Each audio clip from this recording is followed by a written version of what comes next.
El grito de mi madre aún resuena en mis oídos como el eco de una tormenta en las Ramblas. Lucía, has tirado nuestra vida por la borda. Mi mano temblaba sobre el teléfono con el mensaje de texto de la universidad parpadeando como una sentencia de muerte, expulsada por impago de matrícula. Y entonces, en ese instante de pánico absoluto, recordé el rostro de Teresa, su sonrisa que había sido mi salvación y mi ruina, y supe que el secreto que guardaba no era solo el amor que nos unía, sino algo mucho más oscuro que amenazaba con devorarnos a las dos. Me llamo Lucía, tengo 25 años y vivo en Barcelona, esta ciudad que me ha visto nacer y que ahora parece conspirar para ahogarme en sus calles empedradas. Crecí en el barrio de Gracia, entre fachadas modernistas y el bullicio de las plazas llenas de artistas callejeros, donde el aire siempre huele a pan recién horneado y a jazmín en flor. Mi madre, Carmen, era una costurera incansable, viuda desde que yo era niña, que cosía sueños en telas baratas para que pudiéramos pagar el alquiler de nuestro pequeño piso en la calle Verdi. Ella soñaba con que yo estudiara en la Universidad de Barcelona, que me convirtiera en abogada o en algo que la sacara de la pobreza que nos había marcado como una cicatriz. Eres mi esperanza, mi Lucía, me decía mientras planchaba camisas ajenas hasta la medianoche. Pero yo, en lugar de libros, elegí las noches. Las fiestas en los bares del Raval, donde la música flamenca se mezclaba con ritmos electrónicos y el humo de los cigarrillos flotaba como un velo sobre cuerpos que bailaban sin pudor. Todo empezó en mi primer año de universidad, cuando el peso de mi secreto me aplastaba. Yo amaba a las mujeres. No era solo una curiosidad, era un fuego que me consumía desde la adolescencia, cuando besé a mi mejor amiga en una fiesta de cumpleaños y sentí el mundo girar de una forma que no podía explicar. En Barcelona, ciudad de libertades, ser lesbiana no debería ser un escándalo, pero en mi familia, católica devota y conservadora, era un pecado mortal. Mi madre rezaba el rosario cada noche, y yo me escondía en las sombras de las discotecas para ser yo misma. Ahí la conocí, Teresa. Era una noche de verano en el Apolo, un club legendario en el Poble Sec, donde las luces estroboscópicas pintaban rostros de éxtasis y desesperación. Yo había bebido demasiado sangría para ahogar el estrés de los exámenes que ignoraba, y ella estaba en la barra, con su cabello corto rubio revuelto, ojos verdes que brillaban como el mar de la Costa Brava y un tatuaje de una ola en el cuello que me hipnotizó.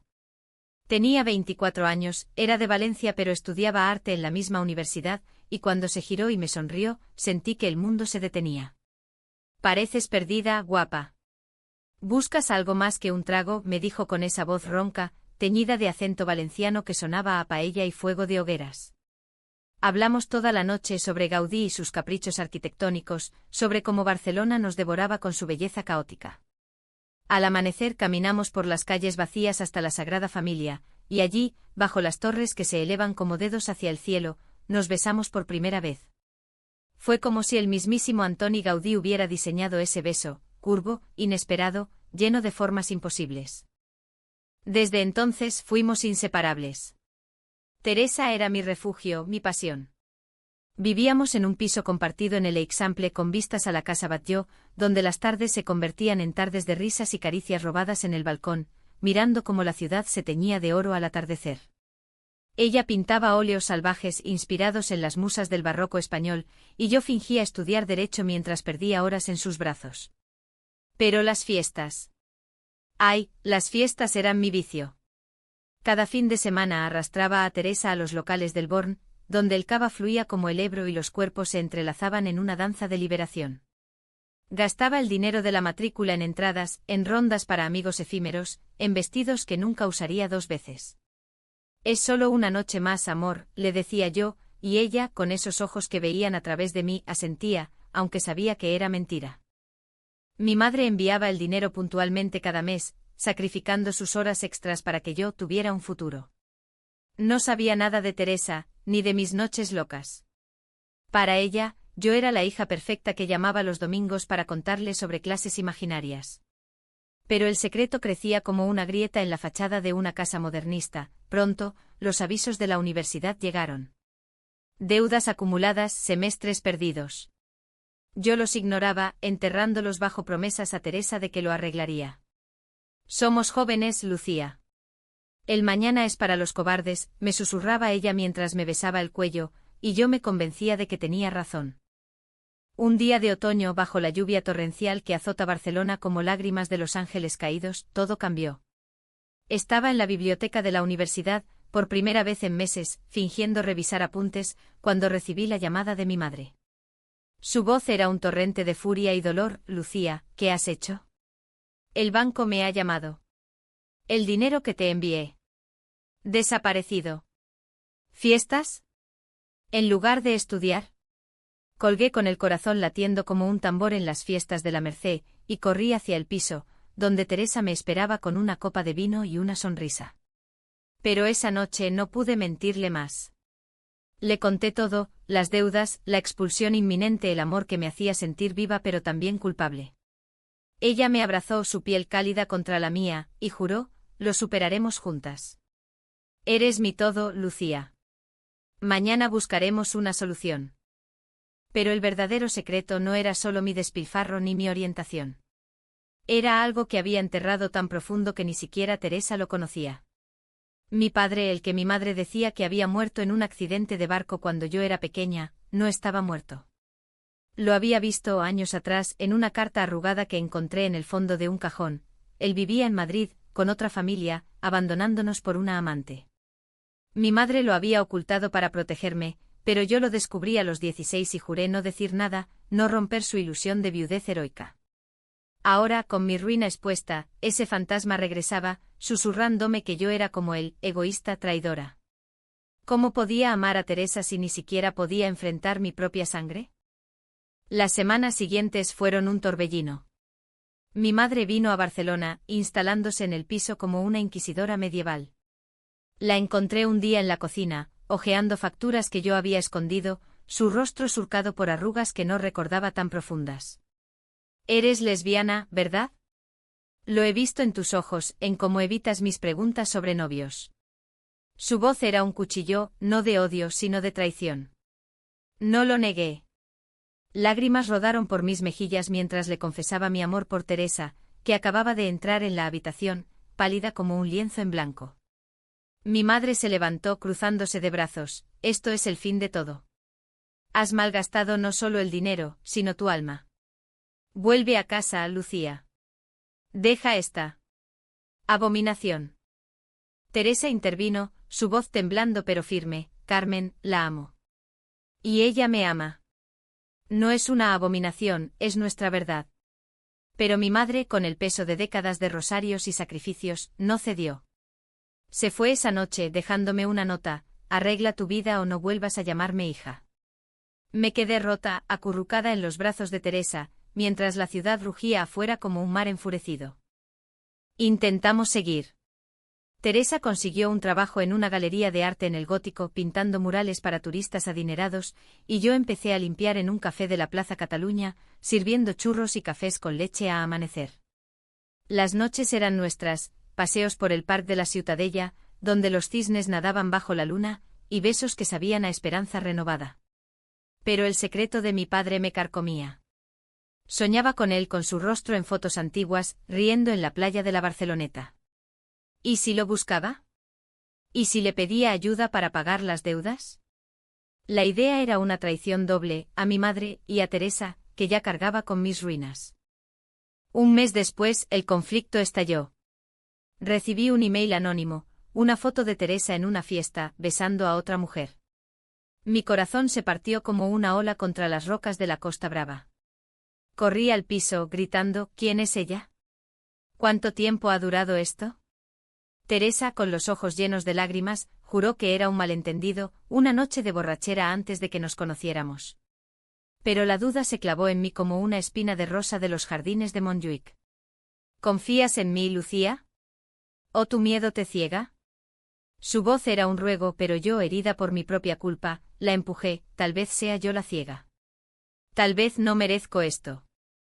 Esa noche dormimos separadas por primera vez, el silencio del piso como un muro de la guerra civil.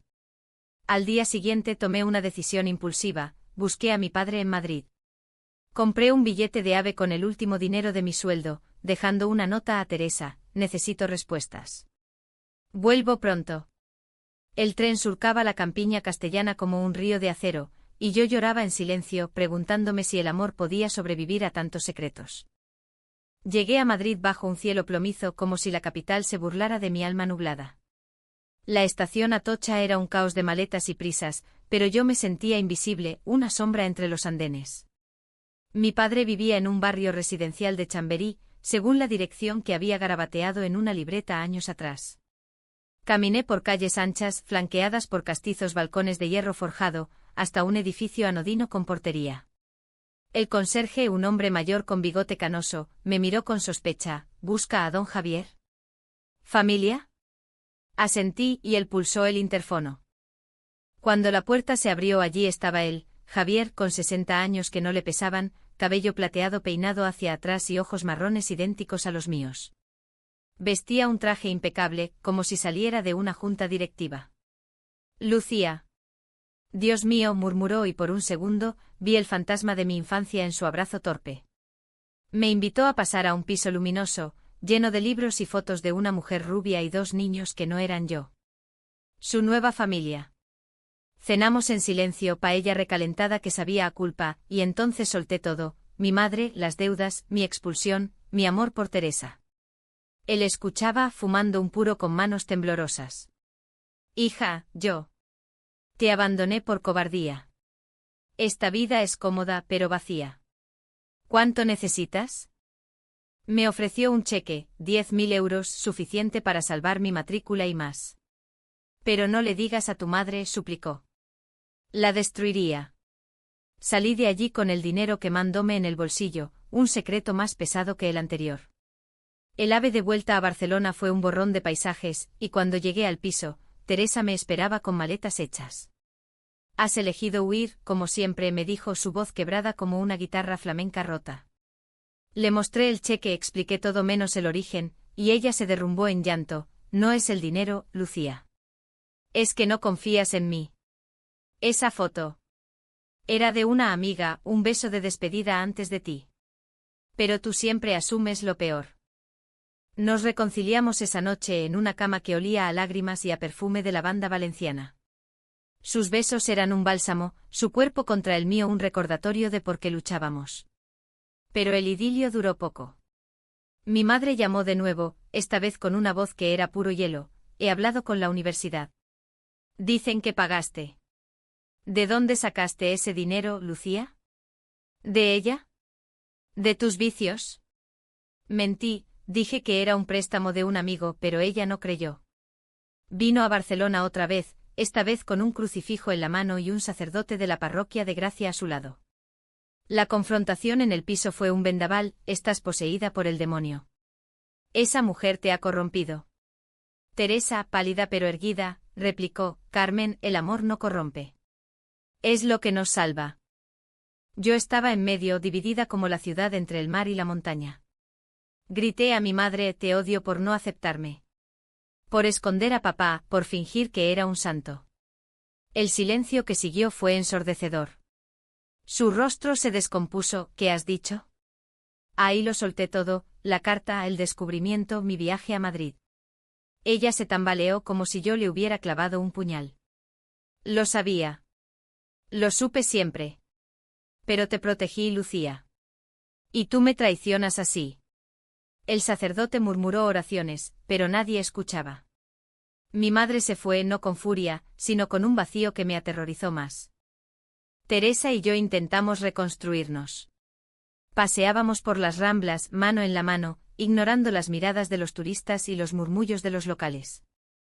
Ella exponía sus pinturas en una galería del Born, obras que ahora capturaban nuestra historia, 2 figuras entrelazadas contra un fondo de azulejos modernistas, simbolizando amor y fractura. Yo retomé los estudios, pagando cuotas dobles con el trabajo en el café y el dinero de mi padre, que guardaba como un pecado. Pero el secreto envenenaba todo. Soñaba con Javier, con su nueva familia, riendo alrededor de una mesa navideña, y me despertaba sudando, preguntándome si yo era la villana de mi propia vida. El conflicto se agudizó en Navidad. Barcelona se vestía de luces, con belenes en cada plaza y el olor a turrón flotando en el aire. Invité a Teresa a mi casa en Gracia, un gesto de normalidad. Mi madre accedió a regañadientes, pero la cena fue un campo minado. Sentadas alrededor de una mesa con servilletas bordadas a mano, comíamos escudella mientras el reloj marcaba las horas como un verdugo. Cuéntame de tu familia, Teresa, dijo mi madre, cortante. Ella habló de Valencia, de sus padres pescadores que la habían aceptado con abrazos salados. El amor es como el mar, a veces tormentoso pero siempre profundo. Mi madre apretó los labios, pero yo vi un atisbo de grieta en su armadura. Entonces el teléfono sonó. Era Javier. Feliz Navidad, hija. ¿Quieres que venga? Pánico. Colgué rápido, pero mi madre lo oyó. Era él. La verdad salió a borbotones, el viaje, el dinero, el abrazo en Madrid. Teresa me miró con traición en los ojos. ¿Me mentiste? Ese préstamo de un amigo era de tu padre. El caos estalló. Mi madre lanzó el plato al suelo, astillas de porcelana volando como confeti amargo. Eres como él. Una traidora. Has vendido tu alma por dinero sucio. Teresa se levantó, lágrimas surcando su rostro. Lucía, no puedo más. Tus secretos nos están matando. Elige tu pasado o nosotras. Huí a la calle bajo la lluvia de diciembre que empapaba las luces navideñas. Corrí hacia la Barceloneta, donde el mar rugía como mi conciencia. Me senté en la arena, empapada, recordando nuestro primer beso allí, meses atrás. ¿Cómo había llegado a esto? El amor por Teresa era puro, un faro en la niebla barcelonesa, pero mis mentiras lo empañaban todo. Llamé a mi padre, gritando al teléfono, no vengas. Has destruido suficiente. Colgué y en ese momento de oscuridad absoluta juré cambiar. Pero el destino, caprichoso como un torero en la plaza de toros, tenía otros planes. Días después el Alto Trao llegó como un rayo en la Sagrada Familia. Estaba allí sola, tocando las columnas que se elevan como árboles petrificados, buscando consuelo en la piedra de Gaudí. Mi teléfono vibró, un mensaje de un número desconocido. Era una foto, Teresa en la galería, riendo con una mujer alta, morena, de ojos almendrados, la misma de la foto antigua. Mi estómago se revolvió. Corrí a la galería en el Gótico, empujando turistas y vendedores de castañadas. La encontré allí, colgando un cuadro con esa mujer a su lado. ¿Quién es, Teresa? ¿Otra mentira? Ella se giró horrorizada. Lucía, espera. Es mi hermana, recién llegada de Valencia. La foto era de nosotras de niñas, no de una amante. El malentendido me golpeó como una ola. Caí de rodillas en el suelo empedrado, sollozos ahogándome. La gente nos rodeaba, murmullos en catalán y castellano, pero no importaba. Teresa me levantó, sus brazos fuertes como raíces de olivo. Te amo, idiota. Pero tus dudas nos están destruyendo. ¿Confiarás en mí algún día? Asentí besándola allí mismo, bajo los arcos góticos que han visto siglos de pasiones humanas. Pero el daño estaba hecho. Esa noche mi madre apareció en el piso, no con ira, sino con una carta en la mano, de Javier. Me escribió. Quiere verte a las 2. El secreto final se revelaba y con él la posibilidad de redención o de ruina total. La carta de mi padre era un mapa de remordimientos, escrito con tinta temblorosa en papel con membrete de su oficina en Madrid. Carmen, Lucía, he sido un cobarde. Abandono mi vida falsa y vengo a Barcelona para enmendarlo. Os debo todo. Mi madre la leyó en voz alta, su voz un hilo frágil, mientras Teresa y yo nos mirábamos en el sofá raído del piso. Era víspera de Reyes y la ciudad bullía con cabalgatas y dulces, pero en nuestro pequeño mundo, el aire era espeso como el humo de una hoguera ritual. ¿Lo recibimos?, pregunté, mi mano entrelazada con la de Teresa.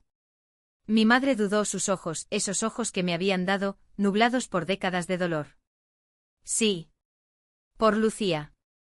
Javier llegó al mediodía del 6 de enero, con una maleta y un ramo de rosas blancas para mi madre.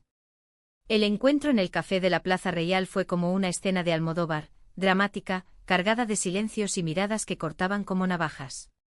Él se disculpó primero con ella, arrodillándose casi. Te amaba, Carmen. Pero el miedo a la pobreza me cegó. Esta otra vida fue un error. Ella lloró no de rabia, sino de alivio liberado, y por primera vez vi en su rostro no la costurera agotada, sino la mujer joven que había sido, bailando sardanas en las fiestas de Gracia. Teresa, testigo silenciosa, apretó mi mano. Mira, amor. La verdad cura. Pero el perdón no era lineal. Javier me miró entonces, su voz ronca. Hija, tu dinero. Úsalo para empezar de nuevo. Y sobre tú. Amor tragó saliva. Si te hace feliz, yo lo bendigo. Era torpe, anticuado, pero genuino, como un torero novato enfrentando al toro.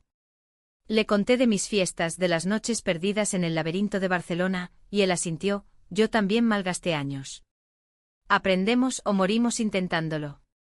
Esa tarde caminamos los cuatro por las Ramblas, un cuarteto improbable, el padre pródigo, la madre resiliente, la amante valiente y yo, la hija rota pero renaciendo. Los Castellers alzaban torres humanas en la plaza, simbolizando que juntos somos más fuertes, y por un momento creí en milagros. Sin embargo, el clímax inesperado irrumpió como un petardazo en la fiesta mayor. 2 días después, en la Galería de Teresa, durante la inauguración de su exposición, Amores fracturados, lienzos que sangraban pasión en rojos y azules mediterráneos, apareció un hombre de traje oscuro. Era el editor de Javier, un socio resentido que había descubierto su deserción. Gritó acusaciones en el atrio abarrotado. Javier te abandonó por nada, Lucía. Esa mujer, señaló a Teresa, es una cazafortunas. Te ha estado usando para sus deudas de arte. Era mentira o una venganza corporativa, pero las palabras cayeron como bombas. La multitud murmuró flashes de móviles capturando el escándalo, y yo vi el pánico en los ojos de Teresa, no por ella, sino por mí. El corazón me latía desbocado. Recordé todas las dudas, los malentendidos, las fotos falsas que habían envenenado nuestro amor. Mi madre al fondo palideció. Javier se levantó para defender, pero yo actué primero. Tomé el micrófono de la exposición, mi voz temblando pero clara como el campanario de la catedral. Basta. Mi padre ha elegido la verdad, y yo elijo el amor. Teresa no es una cazafortunas, es mi salvación. Hemos malgastado años en secretos y fiestas, pero hoy, aquí, en esta ciudad que nos ha visto caer y levantarnos, declaramos que el amor lesbiano no es un secreto, es nuestra fuerza. El silencio fue eterno, luego aplausos estallaron como fuegos artificiales en la nit de San Joan. El editor se fue humillado, y Teresa corrió a mis brazos, besándome frente a todos, un beso que sellaba no solo nuestro amor, sino la reconciliación con mi pasado. Pero la PHNN no se disipó fácilmente. Esa noche en la playa de la Barceloneta, donde todo había empezado y terminado tantas veces, nos sentamos las dos solas. El mar lamía la arena con susurros antiguos, y Teresa confesó, tuve miedo, Lucía. Cuando viniste con el dinero de tu padre, pensé que me dejarías por una vida normal. Por eso dudé, por eso esa foto antigua resurgió en mi mente como un fantasma. Yo lloré admitiendo mi traición, que mentí porque temía perderte como perdí a mi familia. Pero ser lesbiana no era mi único secreto, era mi miedo a no merecerte. Nos abrazamos bajo las estrellas, el viento salado secando nuestras lágrimas, y en ese momento de vulnerabilidad cruda, el conflicto se disolvió en empatía profunda. Barcelona, con su alma bohemia y católica, nos había forjado en su fuego. Los meses siguientes trajeron sanación. Mi madre lentamente nos visitaba, trayendo paellas caseras y rosarios que ahora rezaba por la felicidad de mi hija y su compañera. Javier se mudó a un piso en Sants, trabajando como consultor freelance, y nos reunía para domingos de tapas en el Mercat de Sant Josep. Yo gradué finalmente no en Derecho sino en Literatura, inspirada por las historias de amor prohibido en la España de Lorca y las novelas de Carmen Laforet. Teresa vendió sus cuadros y abrimos una pequeña galería juntas en el Raval, un espacio para artistas queer que contaran sus verdades sin miedo. Hoy miro atrás y veo no ruina, sino renacimiento. Gasté años en fiestas para huir de mí misma, pero encontré en Teresa no solo un amor romántico, sino una compañera humanitaria, que me enseñó que los secretos son cadenas que nos atan hasta que las rompemos con verdad. Barcelona, con sus contradicciones, fiesta y fe, mar y montaña, nos reflejó, un tapiz de dolor y belleza. Y aunque las decisiones fueron difíciles, las traiciones ardientes y los malentendidos como puñales, elegimos el perdón. Porque en el fondo el amor lesbiano no es un secreto, es la luz que ilumina los rincones oscuros de nuestra alma.